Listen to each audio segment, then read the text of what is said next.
Okay, so many first time buyers come to me and they ask the basics. Now, what I mean by that is the very first question is a mortgage. What is a mortgage? Now, a mortgage is a loan, and it's a loan that is linked to a property. Now, when you're looking at mortgages, they're normally split into two categories. They're normally split into residentials, which are going to be your home, or buy to let, which is property that you rent out. Now, those are the main areas. They do branch up into sort of holiday properties and other situations, second homes and things like that. But those are the two main things. And when it comes to a mortgage, depending on how it's structured, whether it is a buy-to-let or a residential, will depend on the capital and the interest. Now, basically, whenever you borrow money from a bank or a building society, lenders, it's their business, so they will be charging you interest, but you can do it in two ways. So actually three ways, because there's part and part. But basically the main way, if it's a residential, if it's your home, you will have the percentage that you have borrowed as opposed to what you've put down as a deposit, and the amount that you've borrowed will be chargeable to interest. Now, depending on whether you've taken it out over 10 years or 20 years or 25 years, which is different to the actual, if it's a fixed rate mortgage, it will be fixed for 2, 3, maybe 5 years. So those are the differences.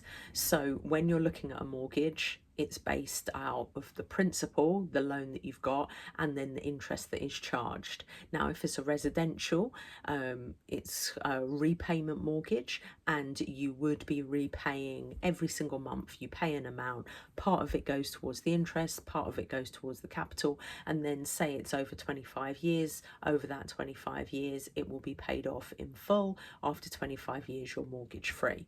That is the criteria. But the individual deal of the mortgage, like the 2, 3 or 5 year fixed, this can happen multiple times over the life of the mortgage, which is the original 25 years in this example. So what can happen is, if a lot of people, if they feel that interest rates are quite low, then they might go for a 5-year fixed. So back in 2020 and 2021, interest rates were ultra low because of COVID and other things were at play. So a lot of people went for the 5-year fix. That's why there's a massive amount of people ready for remortgaging this year. But if interest rates, like they have been over the last sort of year, 2 years, have been quite high, most people wouldn't book in a high interest rate for 5 years. They'd only book it for 2 years, which would be a 2-year fixed. So that is basically how mortgages work. Now, this is mainly for residential mortgages, and then you've also got what I briefly mentioned earlier, part and part. Now, if you've got enough equity in your home, and equity is the difference between what the property is worth and what the mortgage balance is, you can go for a part and part mortgage. Now, a part and part means that maybe, say you owe £200,000 on your mortgage, maybe 50% of that £200,000, so 100,000, is on the capital and repayment, like we talked about before, where you pay the principal, the capital, and you also pay the interest, and then at the end of the term, that whole thing will be paid off. The other thing, the other 100,000, because this is part and part, might be on an interest only basis. When it's on an interest only basis, it means that the capital does not go down, it just stays the same the whole time, and you are just paying off the interest that you owe the lender. Now, at the end of this, you have to have some kind of, it's called a repayment vehicle, for how you're going to pay this off. Now, some people would say in 25 years, they'll have lived in the property and they'll want to downsize, get a smaller property.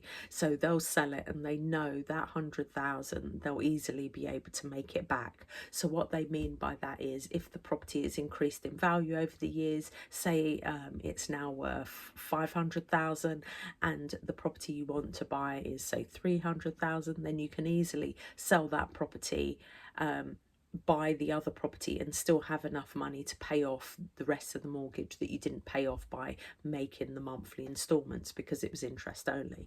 Now, this also happens when it is with buy to lets. A lot of people say, well, why am I paying the capital? Why am I paying the whole of the mortgage off for a buy to let? Surely I'll just pay the interest, which you have to. That lenders will always want you to at least pay the interest. Unless it's a retirement mortgage, which is a whole nother story. But basically, what they're saying is if you go for an interest only mortgage, which normally is linked to a buy to let, then when you decide to sell that buy to let, you can obviously pay the mortgage off at that point. Because it's investment property and you're not going to own it forever, you will eventually sell it. That is basically why. The other thing is the tax implications.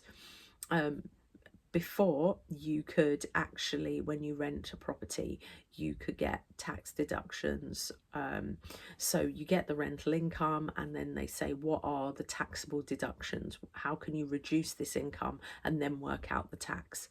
Now, before, you were allowed to do it based on the mortgage. This was quite a long time ago, but more recently, there have been changes in tax relief where you can only get tax relief on the interest.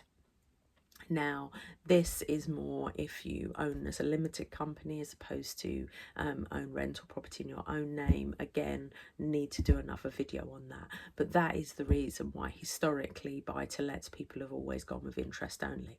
Now, if you have any questions, please put them in the comments and we'll go from there. But this was an introduction to mortgages, and we obviously talked about buy to lets, we talked about residential mortgages, we talked about interest only mortgages, we talked about capital and repayment mortgages as well. So I hope you've enjoyed it and you've learned a lot, and I look forward to seeing you soon. Please subscribe if you found this useful and share it with others if you think they'd find it useful. My name's Manda, the mortgage coach, and I combine mortgage advice with financial coaching. Thank you.